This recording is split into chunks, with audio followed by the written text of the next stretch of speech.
भारत गौरव आचार्य श्री पुलक सागर जी गुरुदेव के प्रवचन और लेटेस्ट धार्मिक भजन व कार्यक्रम निशुल्क देखने व सुनने के लिए हमारे YouTube चैनल जीन शरण मीडिया को आज ही सब्सक्राइब करें। मालूम है बेहतरीन स्कूल आजकल किसे माना जाता है? स्ट्रक्चर कैसा है, फर्नीचर कैसा है, टेबल कुर्सी कैसी है, सुविधाएं कैसी है, पढ़ाई कैसी, इससे हमको कोई लेना ही देना नहीं है। अच्छा होना चाहिए, बड़े रिच फैमिली के बच्चे आ रहे हैं, बहुत पैसा आ रहा है। एक बात याद रखना, तुम्हारा बच्चा बहुत मॉडर्न स्कूल में पढ़ लेता है, कॉन्वेंट स्कूल में पढ़ लेता है। बताओ अब्दुल कलाम कौन से स्कूल में पढ़े थे? इमली के बीज बेचकर पढ़ने वाला देश का मिसाइल मैन बनकर के खड़ा हो जाया करता है, देश का राष्ट्रपति बनकर के खड़ा। ये कौन से स्कूल में गए थे? लोगों ने मानसिकता बना ली है कि सरकारी स्कूलों में पढ़ाई नहीं हुआ करती है। मैं पुलक सागर कहता हूं, मैं भी सरकारी स्कूल में पढ़ा हूं। एक बात याद रखना, जिन्हें पढ़ना है वो सड़क पे बैठ के एक खंबे के नीचे भी पढ़ाई कर लेते हैं, और जिन्हें नहीं पढ़ना है वो महंगे स्कूल में भी पढ़ाई नहीं किया करते हैं। स्कूल कौन सा अच्छा होता है? जहां पढ़ाई अच्छी होती है वो स्कूल अच्छा होता है। जहां भवन और फर्नीचर अच्छे होते हैं वो स्कूल अच्छा हो, इसकी कोई गारंटी नहीं। राम कहां पढ़े थे? आश्रम में जाकर के पढ़े थे। कृष्ण कहां पढ़े थे? संदीपनी मुनि के आश्रम में जाकर के पढ़े थे। ध्यान रखिए, एक बात याद रखना, ज्यादा सुविधाओं में पाया गया ज्ञान बुरे दिनों में खत्म हो जाया करता है, और जो ज्ञान परिश्रम और कठोरता से मिलता है, अरे बाप 14 वर्ष का वनवास भी दे दे तो राम मुस्कुराते हुए अपना जीवन गुजार दिया कर। तुम्हारी सुविधा भोगी, गाड़ी घर में लेने आ रही, घर से छोड़ने जा रही है, महंगी महंगी फीस दे रहे हो। एक कम से कम साधारण आधुनिक स्कूल होगा तो 1-1.5 लाख तो बच्चे पे खर्च हो ही जाता है साल भर में। 20-25 हजार ज्यादा हो जाता है। हमको क्या मालूम भाई, हम तो 5 रुपए की फीस वाले स्कूल में पढ़े हैं। ध्यान रखिए, 1-1.5 लाख रुपए, 3 लाख रुपए साल में खर्च करते हो। आप बताइए, मैंने मुंबई में देखा कि बच्चा 7 बजे स्कूल जाता है, पिताजी 8 बजे सो के उठते हैं, बच्चा स्कूल चला गया है। पिताजी ने बच्चे को कभी स्कूल जाते हुए नहीं देखा। बच्चा शाम को लौट करके आता है, 2 बजे 3 बजे लौट कर आता है। पिताजी 9 बजे दुकान से 10 बजे लौटते हैं। बच्चे को उन्होंने कभी जागते हुए नहीं देखा है। जब भी देखा बच्चा सोते हुए देखा। वो आदमी मेरे पास आया, मैंने कहा बोल तेरे बच्चे कितने हैं? वो बोलता है 2 है। पत्नी कहती पागल 3 है। आदमी को यही नहीं मालूम कि बच्चा कितने हैं अपने। विचार करिए, मैंने कहा तेरा बड़ा बेटा कौन सी क्लास में पढ़ता है? बोले 5th क्लास में। मैंने कहा छोटा बेटा कौन सी पढ़ता है? बोले 10th में। अब आदमी को यही नहीं मालूम है कौन से बच्चे का क्या बता रहा हूं। आदमी को फुर्सत नहीं है बच्चों को। कल मैंने कहा था पत्नी को समय दो, और आज मैं कहता हूं कि माँ बाप दोनों मिलकर अपने बच्चों को समय देना चाहिए, अपने बच्चों को वक्त देना चाहिए। बच्चों के लिए समय। मम्मी किटी पार्टी में लगी है, मम्मी यहां जा रही, मम्मी वहां घूम रही है, वो अपना करियर बना रही है, वो अपने टैलेंट में लगी है, पिताजी धन कमाने में लगे हैं। बच्चे को कौन संभालेगा? कौन संभालेगा बच्चे को? बड़ा दुर्भाग्य है। मेरा दिल्ली से बिहार हुआ, मैंने क्या देखा, सुबह सुबह मॉर्निंग वॉक में एक महिला जा रही है, एक कुत्ते के बच्चे को गोद में लेकर जा रही है। महाराज मेरे साथ थे, मैंने कहा ये क्या मामला है? कुत्ते के बच्चे को गोद में लेकर जा रही है। यहां तक भी मैं कुछ नहीं बोला। आगे देखा तो क्या देखा, उसके बच्चे को नौकर लेकर चल रहा है।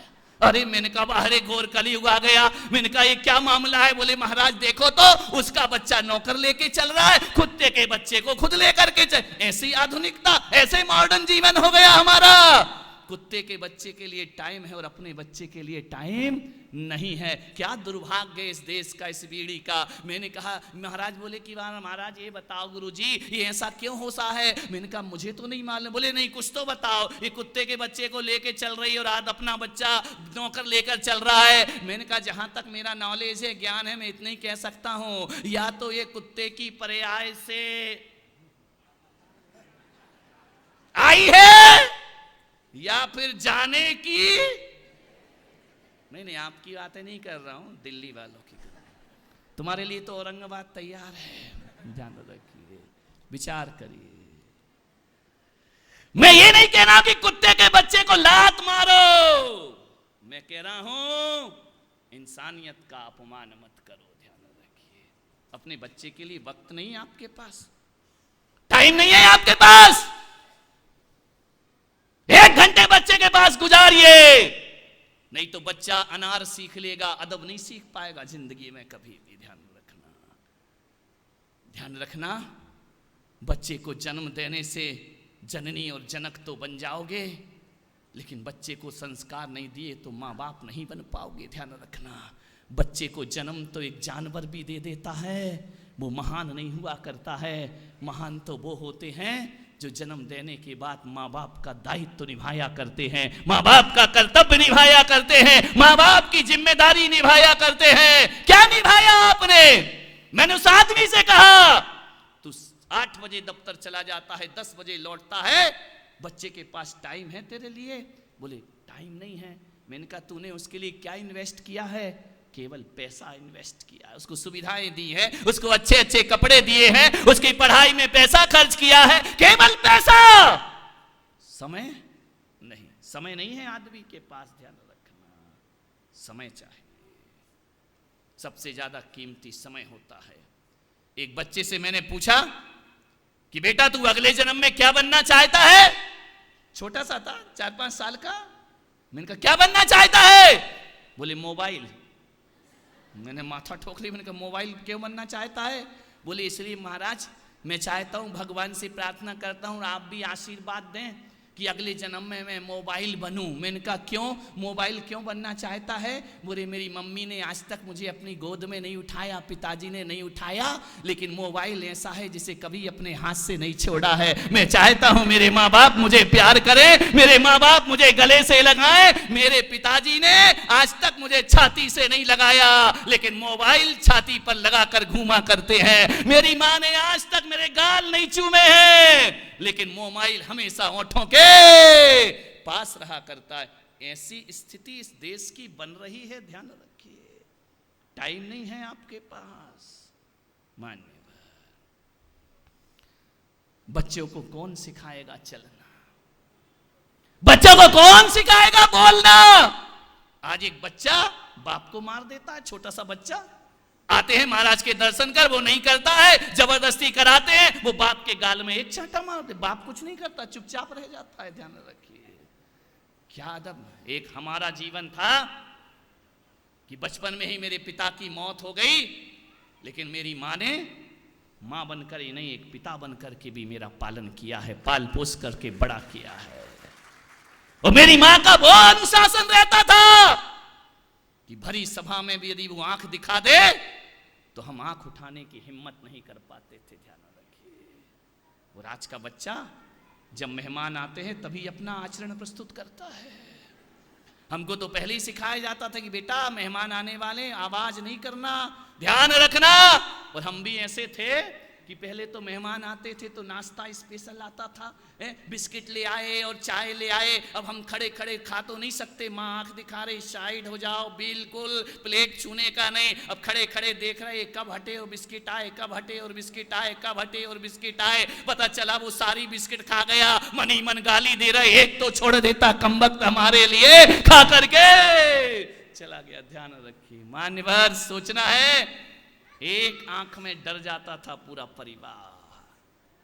हमारे कोई भाई बहन अपनी मां के सामने जुबान नहीं खोल पाते थे। इन साधुओं ने, इनने देखा है, साधु बनने के बाद भी हमने कभी अपनी मां को जवाब नहीं दिया। ध्यान रखना, चाहे उनके मन का हो या ना हो, जो उन्होंने कह दिया वो हमारे लिए किसी आगम की आज्ञा से कम नहीं हुआ करता था। ध्यान रखिए, तब जाकर के जीवन महान बना करता है। ऐसा नहीं ये चॉकलेट पिज्जा खिला खिला कर इनका करियर बना रहे हो, इनका भविष्य बना रहे हो, ये बच्चे बड़े हो जाएंगे, ये महान हो जाएंगे।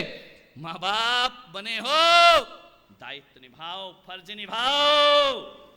ध्यान रखना, 2 बच्चे आपस में लड़ रहे थे, इतना लड़ रहे कि मारपीट पर उतर आए। मैं निकल रहा था, मैंने कहा इधर आओ बच्चों, इधर आओ, क्यों झगड़ रहे हो? बोले किसने कहा हम झगड़ रहे हैं?